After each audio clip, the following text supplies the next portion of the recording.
Ильяс Исмаилов прошел всю войну, но с тех пор, как зимой 93-го года уехал на родину, в Чечню, он ни разу не приезжал. Говорит, был занят семейными делами, но тогда, в 92-м году, у 22-летнего отца двоих дочерей были дела важнее. Слова, которые он услышал от представителей Абхазии о братстве двух народов, не давали ему покоя, и он не смог пройти мимо беды, которая обрушилась на Абхазию. Когда наши провозгласили суверенитет, Абхазия же дали свое слово. Вас не миллион, вас 1 100 000 вместе с абхазами. Вот из-за этого, наверное, из-за чувства братского так и получилось, приехал. Памятник добровольцам располагается у здания бывшего лесхоза. В 1992 году оно стало штабом Конфедерации горских народов Кавказа. Сюда прибывали и тут регистрировались добровольцы. Ирина Кокускир в те годы была сотрудником штаба и вела административную работу по учету прибывающих и убывающих бойцов. По ее словам, гибель каждого они проживали как личную трагедию. Знали в лицо буквально каждого солдата, а те им отвечали взаимностью. Эман, Клаб. Многие из них ушли уже в мир иной. Ляля Чемак, Цира Габне, Людмила Изатов, Наргун, газету издавали, пресс-центр, здесь телевидение. Ира делала фильмы, Людмила Изатов, Наргун, газету Конфедерацию. В общем, потом пошла работа организационная, вся такая работа тоже пошла. И вот все мы как-то вышли вечером, автобус Икарус остановился, весь автобус, как его, полный. Ребята, как говорится, новые.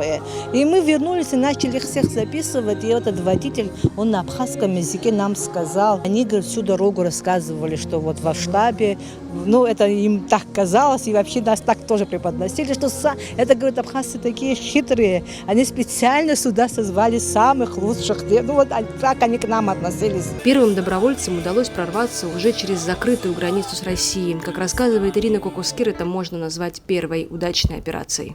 Первая это группа добровольцев в составе 12 человек. Вот такая вот уже яркая такая история, когда Султан Сасналиев сумел прорваться, потому что 15-го уже вот граница с Российской Федерацией уже была оккупирована. Ну, в общем, на нашей территории до Гагры десант высадился, и вся территория была оккупирована. Вот это первой группе добровольцев, кабардинцев, им удалось прорваться через эту группу. Они просто вот взяли, как взяли, там водитель тоже автобуса, он даже был со своим сыном совершеннолетним.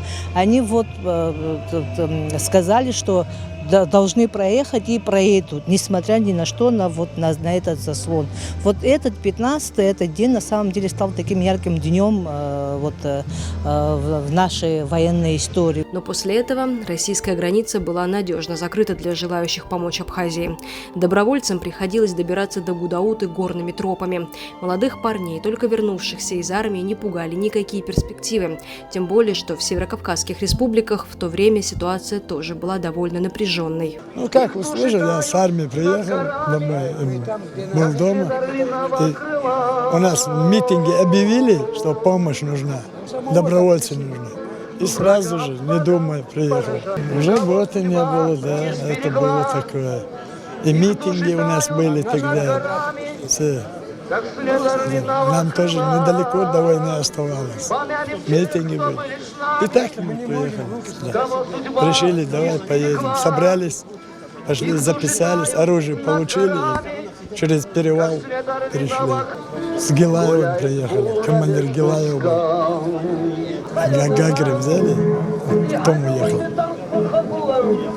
Да, когда домой ехал, думал, обратно приеду, но пришлось остаться.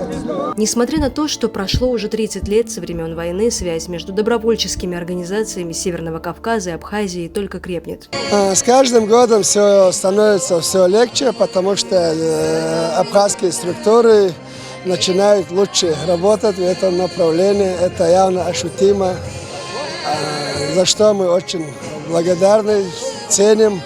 И каждый раз наша любовь к Абхазии только усиливается. И мы ни на секунду не сомневались, что мы были добровольцами и что стали рядом с абхазским народом во время войны. Торжественные мероприятия, посвященные Дню добровольца, продолжились митингом, который прошел в Гудаутском доме культуры. Марьяна Котова, Инна Лагухава, Абаза ТВ.